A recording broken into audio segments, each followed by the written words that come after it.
Allahu Akbar. Allahu Akbar.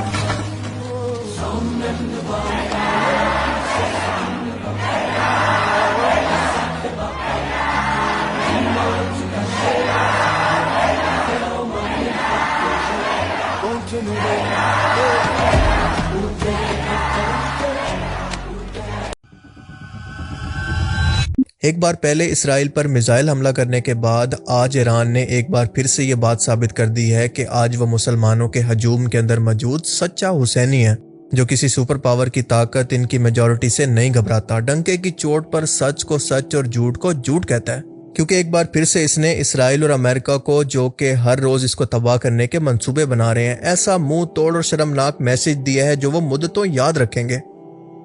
Iran میں 1979 کے اسلامی انقلاب کو آج تقریباً 47 سال ہو چکے ہیں، اور ہر سال اس کی سالگرہ 11 فروری کو منائی جاتی ہے، لیکن اس سال جس طریقے سے اس کو منایا گیا وہ دراصل ایران اور مسلمانوں کے دشمنوں کے لیے کھلا میسج تھا کہ ہم تمہاری حقیقت بھی جانتے ہیں، تمہارے ارادے بھی، اور تمہیں کیسے ختم کرنا ہے یہ بھی ہمیں اچھی طرح سے آتا ہے۔ یہ اسی دن کا ویڈیو ہے جس کے اندر آپ دیکھ سکتے ہیں کہ بال، جو کہ ہزاروں سال پرانے بت پرستوں کے خدا کا مجسمہ تھا، اس کو ایران میں بنایا گیا، جو کہ کرسی پر یا اپنے تخت پر بیٹھا ہے، جس کے ماتھے پر زائونسٹ سمبل، جو کہ اسرائیل کے جھنڈے کے اندر بھی ہے، وہ بنا ہوا ہے۔ اس کے علاوہ اس کے اوپر 666، جس کو مارک آف دی بیسٹ یا شیطان کی چھاپ یا پھر شیطان کے فالوور کے طور پر بھی پیش کیا جاتا ہے، وہ بھی بنایا گیا، اور پھر اس بال کو آگ لگا کر پورے ایران کے اندر اسرائیل مخالف نعرے بھی لگائے گئے۔ اس جھوٹے خدا کے سامنے، اس بت کے سامنے اللہ اکبر کے نعرے لگائے گئے، اور لوگوں نے اس کو پتھر بھی مارے۔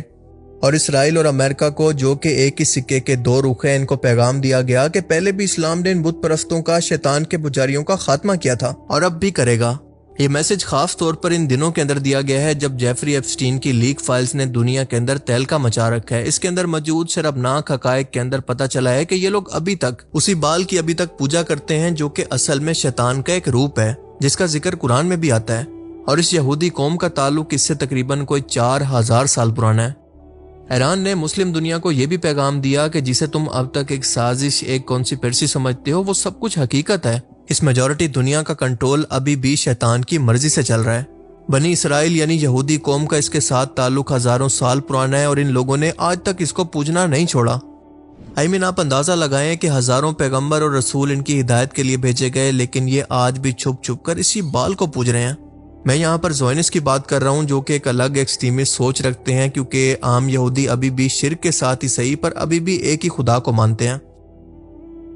آج سے 4000 سال پہلے دنیا کے اندر انسانوں کے لیے سب سے بڑی دولت اس کی فصلیں، بارشیں اور جانور ہوا کرتے تھے، اور اسی لیے عام کسان سے لے کر بادشاہ تک 4000 سال پہلے یعنی حضرت ابراہیم علیہ السلام کے دور کے اندر بھی اسی بال کی پوجا کی جاتی تھی۔ خاص طور پر اس کے سامنے چھوٹے بچوں کی قربانی دی جاتی تھی تاکہ یہ دیوتا ان سے خوش ہو سکے، اور شیطان نے خود انسانی شکل کے اندر آ کر انسانوں کو یہ سکھایا تھا، کیونکہ اس کو انسانی نسل سے ہی نفرت ہے، اور اس انسانی نسل کی شروعات کیونکہ بچوں سے ہوتی ہے، اسی لیے اس نے انسانوں کو سکھایا کہ اپنے بچوں کی بلی اس کے سامنے پیش کریں۔ اور بالکل یہی وجہ ہے کہ شیطان کے نزدیک سب سے بڑی اچیومنٹ یہ ہوتی ہے کہ میاں اور بیوی کے درمیان طلاق کروانا یا پھر علیحدگی کروانا۔ آج کے دور میں آپ اس دولت کو ڈالرز، دنیا کے وسائل اور قدرت کے نظام سے چھیڑ چھاڑ کے خدا کے طور پر دیکھ سکتے ہیں، جو کہ حاصل کرنے کے لیے اسے آج بھی دنیا کی کرپٹ ایلیٹ کلاس کی طرف سے راضی کیا جاتا ہے، اس کو پوجا جاتا ہے، اور اسی لیے ہم دیکھتے ہیں کہ ایپسٹین فائلز کے اندر بھی ہمیں وہ تمام ثبوت مل چکے ہیں جو اس کو حقیقت ثابت کر سکیں۔ ایون کہ ایپسٹین کے بینک اکاؤنٹ کا نام بھی بال ہی تھا۔ ایپسٹین آئی لینڈ پر بچوں کی اسی طرح سے بال کے سامنے قربانی دی جاتی تھی، اور ان کا گریپ بھی کیا جاتا تھا۔ ان کو ہر برے طریقے سے ٹارچر کیا جاتا تھا، صرف اس لیے تاکہ یہ شیطان راضی ہو سکے۔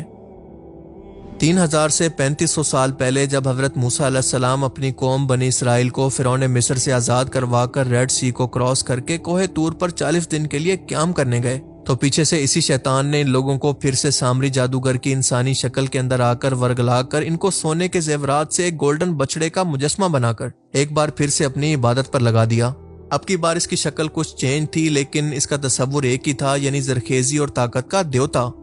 اس وجہ سے موسیٰ علیہ السلام کو بہت غصہ آیا کہ میں ان لوگوں کو توحید سمجھا کر اللہ کا پیغام پہنچا کر تھک چکا ہوں، پر یہ لوگ بت پرستی سے باز ہی نہیں آنے والے۔ بعد میں جن لوگوں نے اس عبادت کو شروع کیا تھا، ان کو سزا کے طور پر مروا بھی دیا گیا، اور بنی اسرائیل قوم سزا کے طور پر 40 سال تک سرائے سینا کے اندر اسی طرح سے در بدر بھٹکتی رہی۔ موسیٰ علیہ السلام کی وفات کے بعد ان کی اگلی نسل ایک بار پھر سے اسی بال کی پرستش کرنے لگی، اور اس بار ان کی ہدایت کے لیے اللہ تعالیٰ نے حضرت الیاس علیہ السلام کو بھیجا، اور انہی کا ذکر کرتے ہوئے قرآن پاک کے اندر اس بت بال کا بھی ذکر کیا گیا ہے۔ قرآن کہتا ہے کہ جب ان لوگوں نے اپنی قوم سے کہا کہ تم ڈرتے کیوں نہیں ہو، تم بال کو پکارتے اور اس کو پوچھتے ہو، اور سب سے بہتر پیدا کرنے والے کو یعنی اللہ کو چھوڑ دیتے ہو، جو نہ صرف تمہارا بلکہ تم سے پہلے تمہارے باپ دادا کا بھی پروردگار ہے۔ پر ان لوگوں نے حضرت الیاس کو بھی جھٹلا دیا۔ اس علاقے فلسطین کے اندر ایک لمبے ٹائم سے بارش نہیں ہوئی تھی، جس کی وجہ سے قحط اور خشک سالی بہت زیادہ بڑھ چکی تھی، اور یہ بنی اسرائیل قوم اس بال کو راضی کرنے کے لیے عبادات اور قربانیاں پیش کر رہی تھی تاکہ وہ ان سے راضی ہو کر بارش نازل کرے اور تمام سبزہ اور تمام قسم کی فصلیں واپس آ جائیں۔ اسی خشک سالی کے دوران حضرت الیاس نے ان کو چیلنج کیا کہ تم اپنے بال کو بارش کے لیے پکارو، اور میں اپنے ایک اللہ کو جو خدا سچا ہوگا وہ یقیناً ہماری دعا کو سنے گا۔ ان لوگوں نے یہ بات مان کر اپنی طرف سے پوری کوشش کی، قربانیاں دی، چڑھاوے چڑھائے، لیکن کوئی بات نہ بنی۔ لیکن جب حضرت الیاس نے ایک اونچی جگہ پر جا کر چہرہ آسمان کی طرف کر کے اللہ سے دعا کی تو دیکھتے ہی دیکھتے آسمان میں کالے بادل نظر آنا شروع ہوئے، اور دیکھتے ہی دیکھتے خوب بارش ہوئی۔ اس واقعہ کے بعد یہ قوم ایک بار پھر سے اس بال کو چھوڑ کر ایک اللہ کی عبادت شروع کر دیتی ہے، لیکن ان کے ڈی این اے کے اندر یہ بت پرستی اتنی زیادہ رچ بس چکی تھی کہ آپ دیکھیں گے کہ ان میں سے زیادہ تر لوگ آج بھی یعنی زائونسٹ ایکسٹریمسٹ جوز آج تک اس سے باز نہیں آئے۔ انہوں نے آج بھی اپنی دنیاوی خواہشات یعنی دولت، شہرت اور دنیا پر کنٹرول کو حاصل کرنے کے لیے شیطان کو اپنا ساتھی، اپنا مددگار، اپنا سیویئر اور اپنا خدا بنا لیا ہے۔ آج بھی چھپ چھپ کر اس کی اسی طرح سے پوجا ہوتی ہے، اور اس کو آج اسی طرح سے طاقت، دولت اور قدرت پر کنٹرول کرنے والا ویسا ہی جھوٹا خدا مانا جاتا ہے جیسا کہ آج سے ہزاروں سال پہلے مانا جاتا تھا۔